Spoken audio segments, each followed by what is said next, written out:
नमस्कार, मी सुरेखा. तारा न्यूज मध्ये आपले स्वागत. पाहूयात आज दिवसभरातील काही महत्त्वाच्या घडामोडी. शिरोळ तालुक्यातील नांदणी येथील महादेवी मठातील माधुरी हातीनीला वनताराकडे सुपूर्द केल्याच्या विरोधात जिल्ह्यात जनआक्रोश उसळलाय. माधुरीला परत आणण्यासाठी स्वाभिमानी शेतकरी संघटनेचे नेते राजू शेट्टी यांच्या नेतृत्वात येत्या रविवारी नांदणी ते कोल्हापूर जिल्हाधिकारी कार्यालय अशी आत्मक्लेश पदयात्रा काढण्यात येणार आहे. या माध्यमातून जिल्हाधिकाऱ्यांमार्फत राष्ट्रपतींना निवेदन देण्यात येणार असून महादेवीवर प्रेम करणाऱ्या सर्वांना या पदयात्रेत सहभागी होण्याचे आवाहन राजू शेट्टी यांनी केले. ताराबी पार्क येथून 24 ट्रक स्क्रॅप व 22.5 कोटी रुपयाच्या घोटाळ्या प्रकरणी सामाजिक कार्यकर्ते उमेश वडर यांनी स्थापत्य विभागातील अधिकाऱ्यांवर गंभीर आरोप केलेत. गेले 4 दिवस ते लाक्षणीय उपोषण करत असून विद्युत वितरण कंपनीने उपोषण मागे घेण्याचे आवाहन केले. जुना बुधवार तालीम ते स्मशानभूमी रस्त्यावरील परिसरात श्री अंबाबाई देवीचे सुमारे 100 फोटोज रस्त्यावर आढळून आले. याबाबत नागरिकांच्या मनात श्रद्धा असल्यामुळे त्यांनी फोटो उचलून योग्य ठिकाणी ठेवण्याची जबाबदारी घेतली. मात्र रस्त्यावर फोटो, पुष्प आणि कागद सामग्रीमुळे गोंधळ निर्माण झालाय.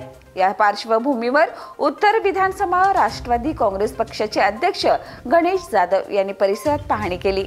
नागरिकांच्या भावना ऐकून घेत त्यांनी महापालिका प्रशासनाचे याकडे लक्ष वेधले. विधान परिषदेचे गटनेते आणि आमदार सतेज पाटील यांनी आज दिनांक 31 जुलै 2025 रोजी दुपारी नांदणी तालुका शिरोळ येथील महास्वामी मठाला सदिच्छा भेट दिली. महादेवी हातीनी प्रकरणामुळे निर्माण झालेल्या संवेदनशील पार्श्वभूमीवर ही भेट अत्यंत महत्त्वाची मानली जाते.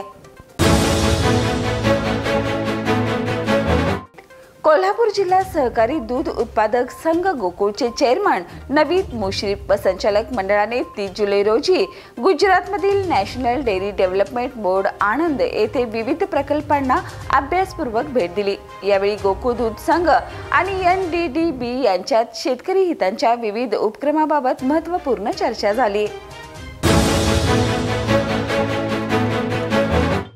भुदरगड तालुक्यातील तांबाळे येथे असलेल्या आत्नी शुगर्स लिमिटेड भुदरगड युनिटचा सन 2025 ते 26 या गळीत हंगामाचा 10वा मिल रोलर पूजन कार्यक्रम मोठ्या उत्साहात पार पडला.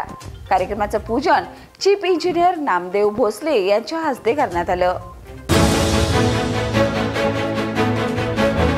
मुंबईत उपमुख्यमंत्री अजित पवार यांची आज सकाळी कोल्हापूरचे माजी जिल्हा परिषद अध्यक्ष राहुल पाटील सडोलीकर यांनी सदिच्छा भेट घेतली. ही भेट मंत्री हसन मुश्रीफ यांच्या मध्यस्थीने झाली असून पाटील लवकरच राष्ट्रवादी काँग्रेस अजित पवार गट मध्ये प्रवेश करणार असल्याची जोरदार चर्चा सुरू आहे.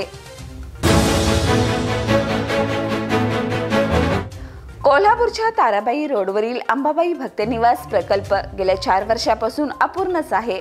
पश्चिम महाराष्ट्र देवस्थान समितीकडून उभारल्या जाणाऱ्या या 7 मजली इमारतीसाठी 2019 मध्ये पॅराडाईज डेव्हलपर्स या कंपनीला कंत्राट देण्यात आलं होतं. पण कोरोनाच्या काळामुळे सुरुवातीला काम थांबलं. त्यानंतर मात्र ठेकेदारांच्या दुर्लक्षामुळेच कामात विलंब होत राहिला.